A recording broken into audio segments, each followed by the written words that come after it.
You are God from beginning to the end. There's no place for argument. You are God all by yourself. You are God from beginning to the end. There's no place for argument. You are God all by yourself.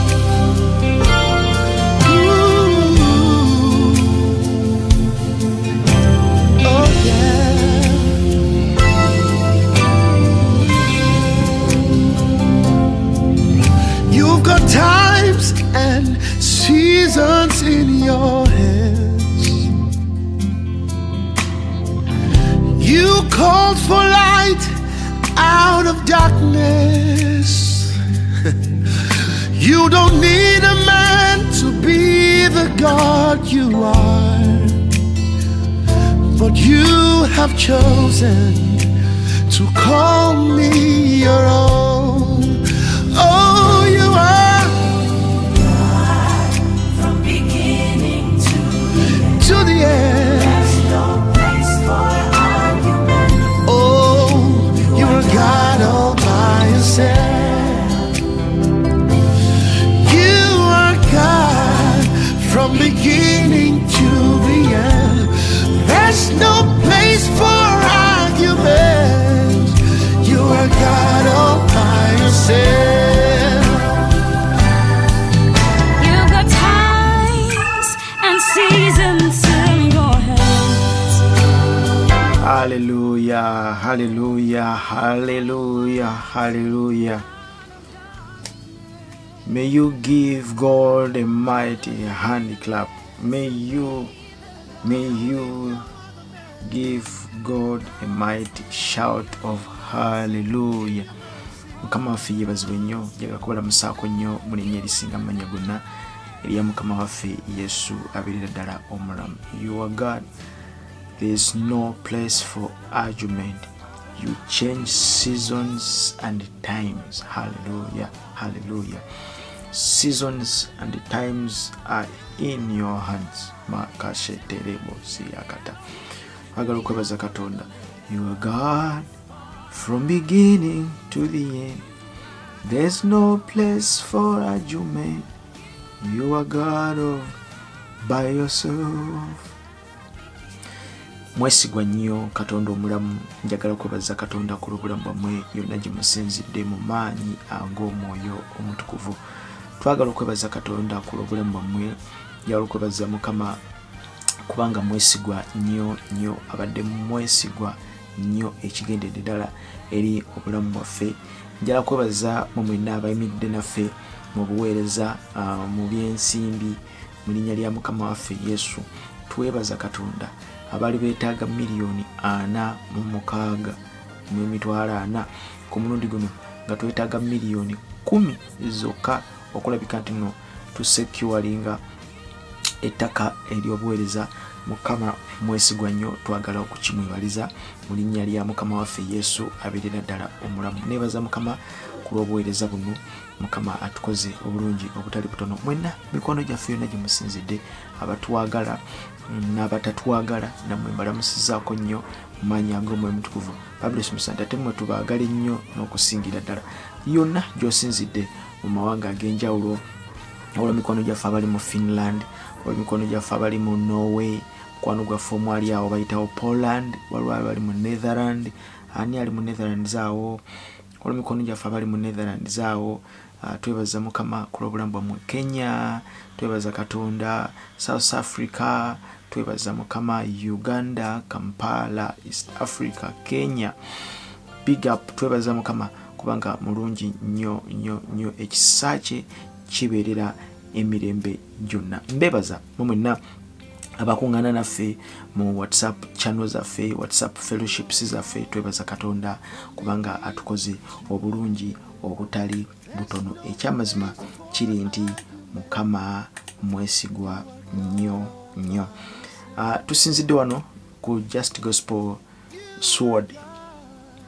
Tulina Just Gospel Media Uganda, Just Gospel Sword, omwatera ne Just Gospel TV, Just Gospel Fellowship, omwatera ne YouTube channel yaffe eya Just Gospel Media Uganda, nayo nga tubeerayo nga tu streaminga n'abooluganda baliyo mu linnya lya Mukama waffe Yesu abeera ddala omulamu. Tulina ensonga gye twali twogerako ku Just Gospel Sword. Twali twogera ku God and the time. Amina.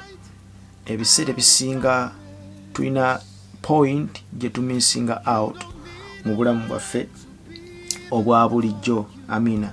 Tulina point gye tumisinga out mu bulamu bwaffe obwa bulijjo ate netu affectinga. Point eyo yeyitibwa time. Point eyo yeyitibwa time. Time kintu kikulu nnyo. Once you miss time, once you miscalculate, I want to assure you, biba bigenze. Mukama ibazibwe nnyo, biba bigenze. Time.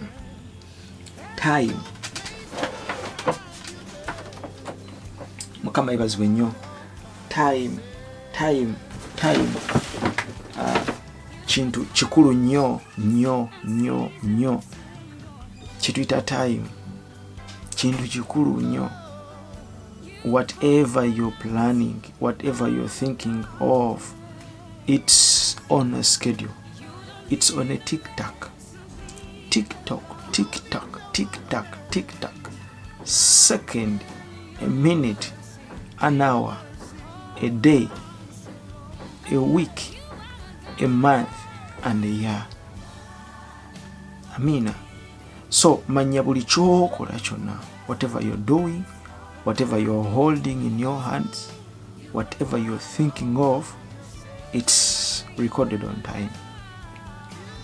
It's on time.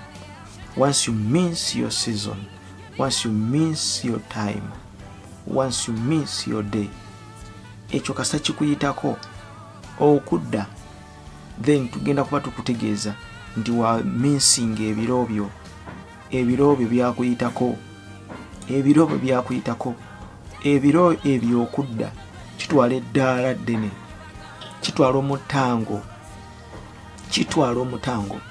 So omuntu yenna asobola okumanaginga time, omuntu yenna asobola okurunninga time, omuntu yenna ngali na punctuality mu budde, ng'omuntu akwata obudde. Olabyeyo ababulizi b'enjiri nga babaniriza, kyangu nnyo okuwa omubulizi w'enjiri obudde n'omugamba nti ogenda kubuulira okumala eddakiika 4, naye bwe ziwera 4 ogenda okwetegereza ng'ezibadde eddakiika 4 n'abagamba mumpeeyo endala eddakiika 3 ne ziggwako, kamalirizeyo kano katono nnyo, n'abategeeza nti mmwe mundaba wano nsobola okubuulira enjiri ne mbajjawo ku makya, naye nga mwamuwadde eddakiika 4 kati ziweze essaawa nnamba n'eddakiika 2 akyabuulira Katonda, naye nga alina appointment eddakiika 4. Mwoyo mutukuvu waali, mwoyo w'obunnabbi afugibwa nnabbi. So time kintu kikulu nnyo, nti Katonda buli kintu kyonna kyeyakola yakikolera on a given time. Yakikolera mu budde bwakyo, yakikolera mu budde. Kasita ominsinga ebiro byo, kasita ominsinga obudde obwo. Nali njogera n'abooluganda eri mu fellowship ne mbategeeza nti kasita oyita mu myaka gy'olina okukoleramu ekyo ky'olina okukoleramu, ebiro we bidda kigenda kutwalira price nene nnyo ekintu ky'okukiyimirizaawo. Wali olina okuzimba ennyumba mu myaka nga 3, mu myaka 4, myaka 25 eganye togisobodde. Mu myaka 5, emyaka 6, you will not enjoy that home. It will cost you a lot to stay and live in that home. It will cost you a lot. Myaka 25, myaka 3, myaka 4, omwana nga oli wa buwala, nga tolowoozanga ku byakufumbirwa, omusajja tolowoozanga ku byakuwasa, tolowoozanga ku byakuzaala. Myaka 4, emyaka 4 kasita gituuka ne gibuuka ne weeyongerayo maaso eyo, ojja kuba olina essaala z'osaba nga zinakuwaza. Amina. Ojja kutandika okulaba ng'obudde bukudduseeko. Ojja kutandika okulaba nga gwagoba obudde, obudde bundese kanziruke ngoba obudde. Mu kugoba obudde awo, it's going to cost you a lot. It's going to cost you a lot. Ayandibadde abeera n'omuzzukulu ku myaka 5, omuzzukulu ow'emyaka 10, omuzzukulu ow'emyaka 2, omuzzukulu ng'ate gwe alina omwana ow'emyaka 10. Kakitegeeza generation y'omwana we egenda okudda kutoba togenda kugiraba. Mukama yebazibwe nnyo. So time Babuli tusomesa mu kitabo ekitibwa ekya Lubereberye essula esooka n'olunyiriri lwa 11. Lubereberye essula esooka n'olunyiriri lwa 11. Katonda n'ayogera nti ensi emere ebimera, omuddo ogubala ensigo, omuti ogw'ebibala ogubala ebibala mu ngeri yaagwo, ogulimu ensigo yaagwo ku nsi. Bwe kityo bwe kyali. Ensi n'emera ebimera, omuddo ogubala ensigo mu ngeri yaagwo, n'omuti ogubala ebibala ogulimu ensigo yaagwo. Katonda n'alaba nga birungi, na buli akawungeezi ne buba enkya, olwo lwe lunaku olwasooka. Na buli kawungeezi ne luba enkya, ne buba enkya, olwo lwe lunaku olwasooka. Olwokusatu, sorry. Katonda n'ayogera nti wabeewo emyaka mu bbanga. I love this. Katonda n'ayogera nti wabeewo emyaka mu bbanga ery'eggulu. Emyaka mu bbanga ery'eggulu. Koma byawulenga emisana n'ekiro, bibenga ng'obubonero n'ebiro n'ennaku n'emyaka. Ebiro n'ennaku n'emyaka. Hallelujah. Our God is a God of seasons and times. Babuli y'Oluzungu egamba, Babuli y'Oluzungu esomesa, otuseeyo mukwano gwange, Mukama yeebazibwe nnyo, Mukama yeebazibwe nnyo, erinnya lya Mukama waffe Yesu yeebazibwe. And God said, let there be lights in a firmament of heaven to divide the day from the night, and let them be for signs, and for seasons, and for days, and for years. For seasons, days, and years. So we have seasons, days, and years. Once kasa kikuyitako mu season, that is time, kasa kikuyitako, ne mu days nakyo ne kikuyitako, ne years ne kikuyitako, it's really a dangerous time. So you have to manage time. Njogera n'omwana wa Katonda yalokoka. Olina okutambula ng'obala obudde.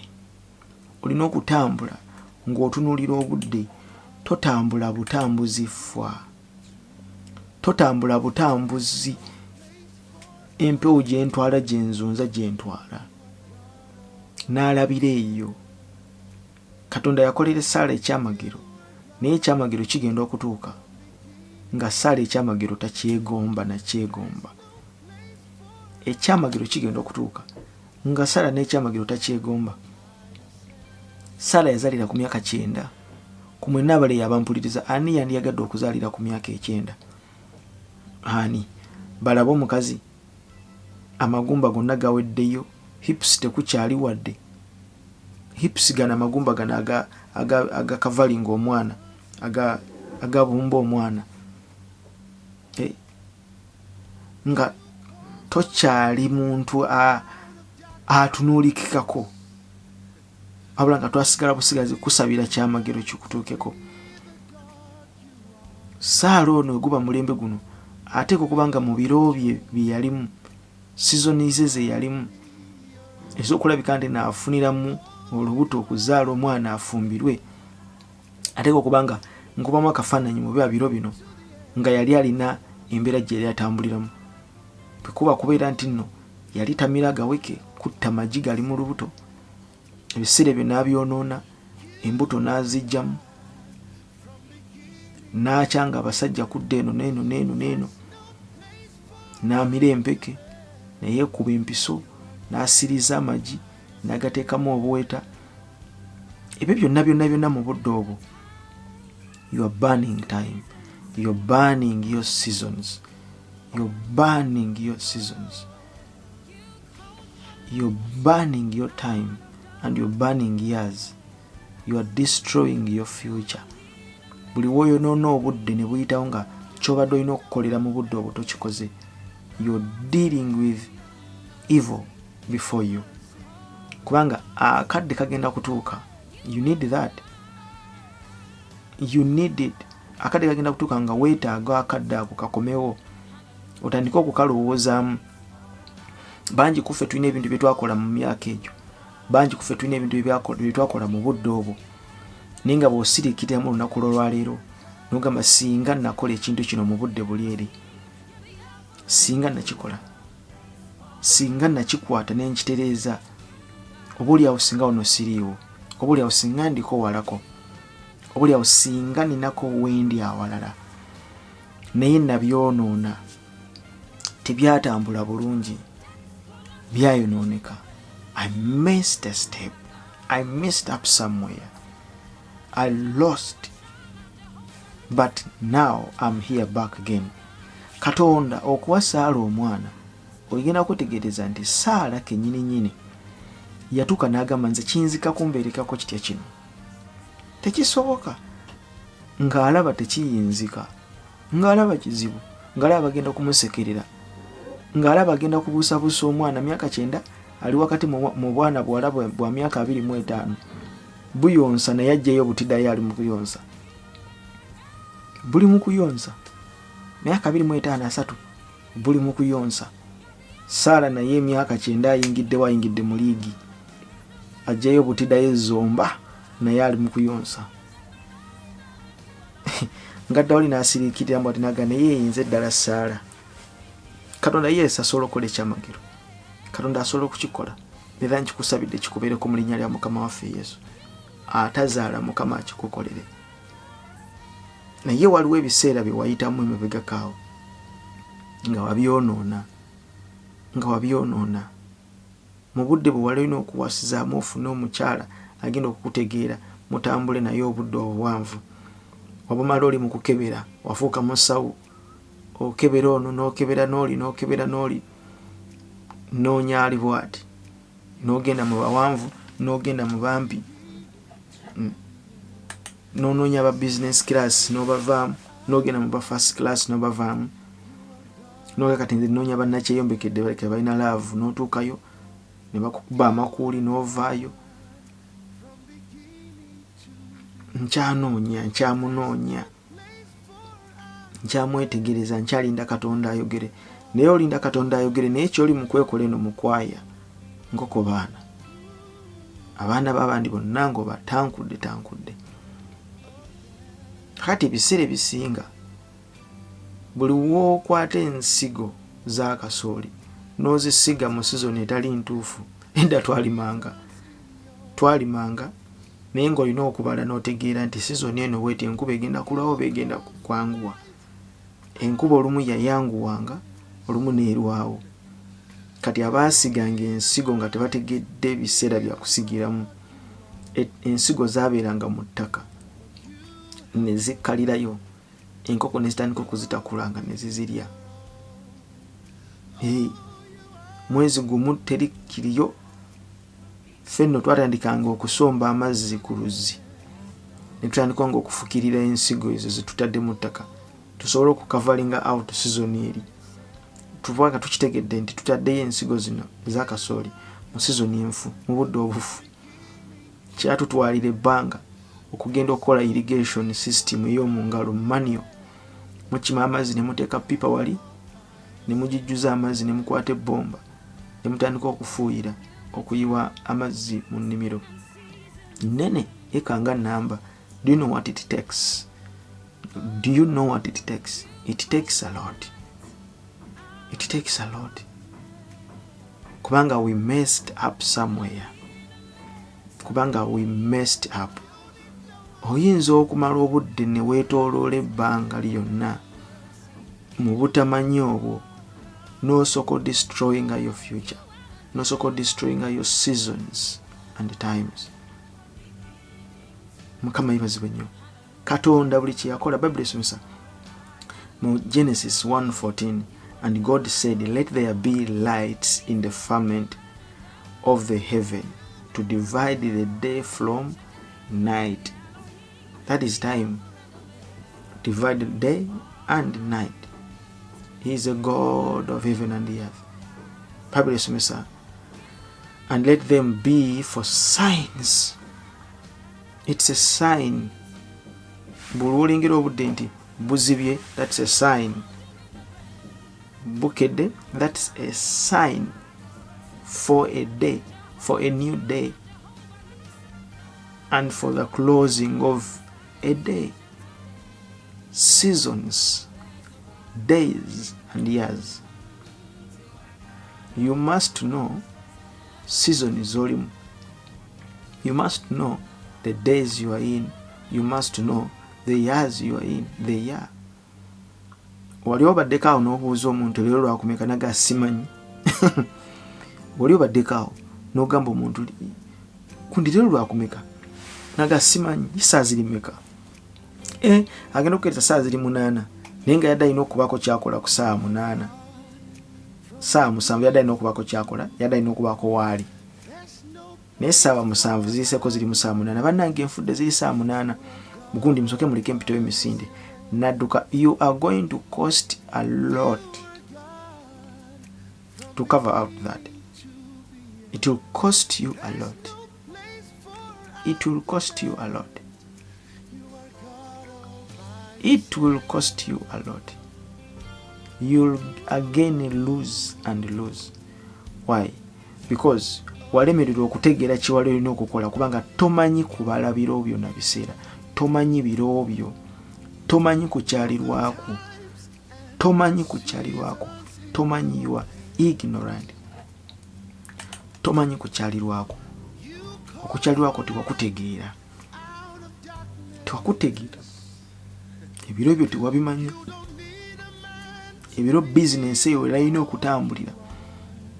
Ebiseera ebyo season business eyo erina okutambulira.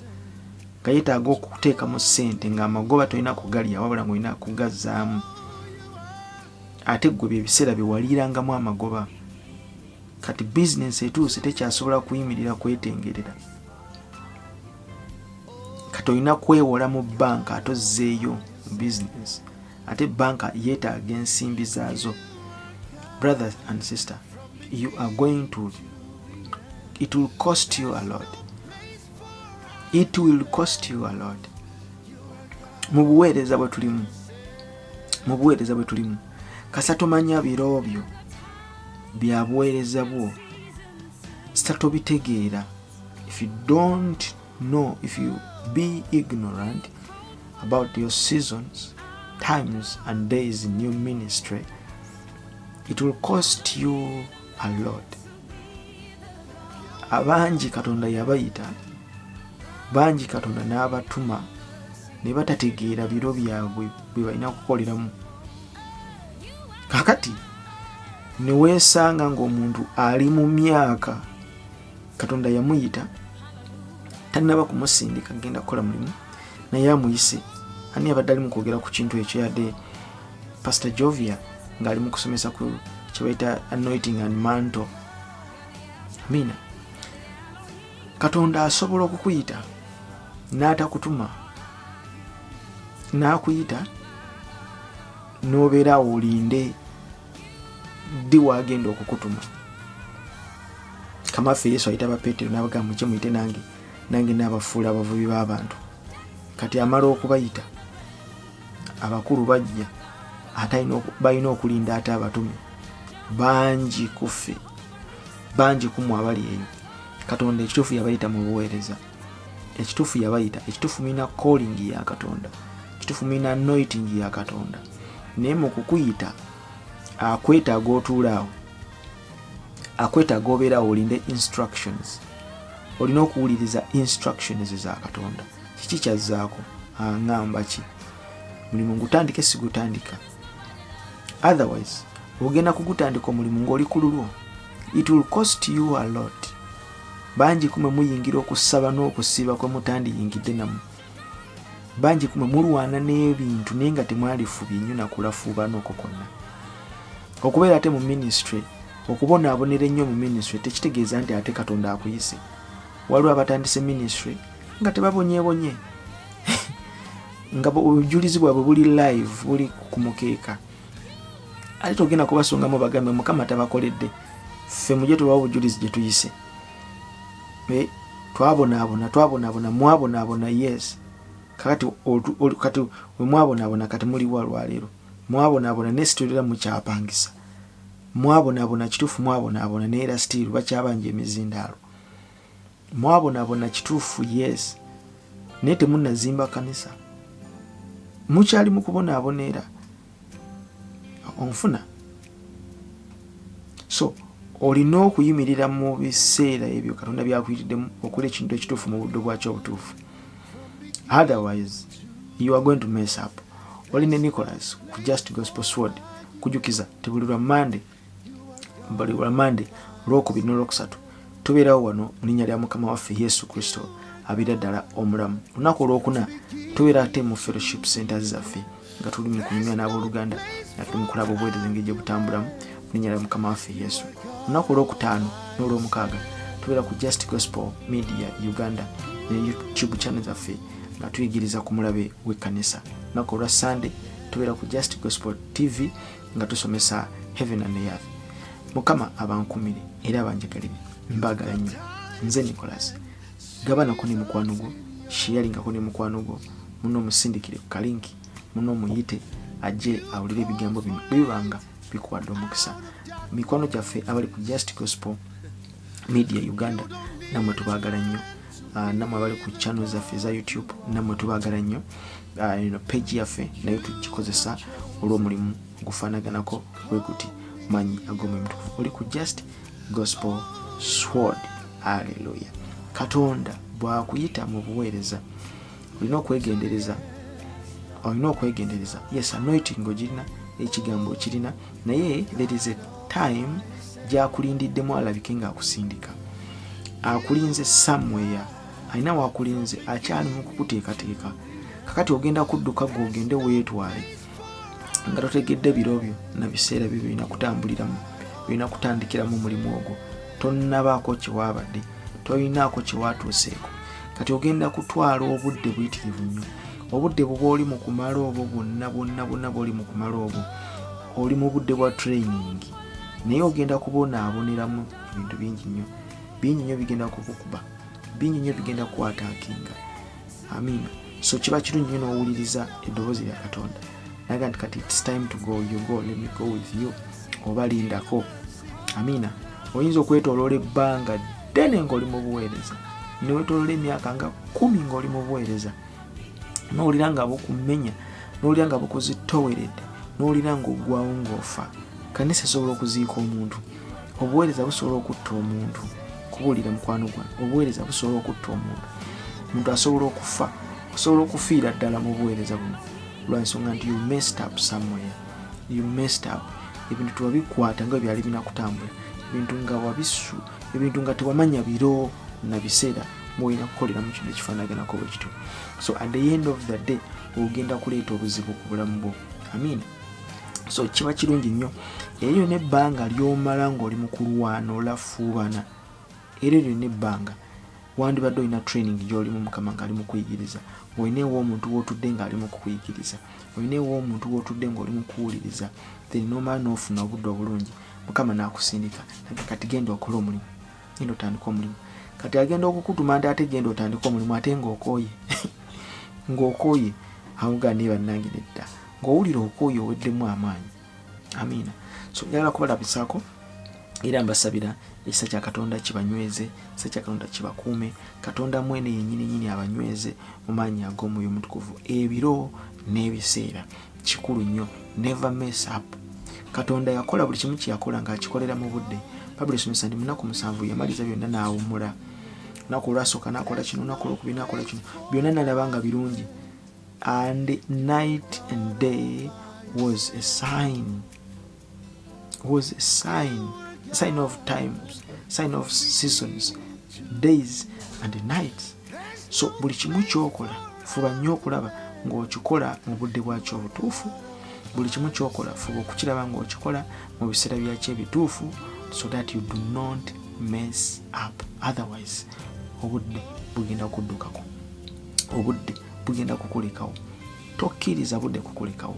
Fuba nnyo okulaba nga buli kimu okikola mu budde bwakyo obutuufu, mu kadde kakyo akatuufu, mu biseera byakyo ebituufu, so that oleme kwejjusa biseera bijja maaso. Otherwise ojja yingira mu kusaba n'okusiiba, okomyewo biri ebiro, okudda kwabyo it will cost you a lot. Mukama akunkumire era akunjagalire, manya agome mutukuvu. Kitange oluganda bano mbateeka maaso go era mbasabira omukisa gwa Katonda banyweze mu maanyi ag'omwoyo mutukuvu. In Jesus mighty name, amina. Pozi kujjukiza ng'oyinaali eyo kugamba nti wandyagadde okuŋŋaana kuwa munaffe, kusaba kuwa munaffe. Tulina ebyoto ebyokusaba, tulina abooluganda babeera mu kusaba. Osobola okutusisinkana ku linki yaffe weeri wansi awo mu linnya lya Mukama waffe Yesu, twagipiiningako weeri nojja ne tukuŋŋaanako wamu ffenna. Naawe agamba netwagala kuyimirirako naffe mu buweereza buno n'obuwagizi bw'ensimbi kumalayo ettaka lyaffe, Mukama akikubalire mu maanyi ag'omwoyo mutukuvu. Kyonna ky'osinzidde yonna tujja kusanyuka mu linnya lya Mukama waffe Yesu. Akunjagalire Mukama. Nze Nicholas, I salute you all in Jesus mighty name. Amen. Be blessed. Bye bye. You called for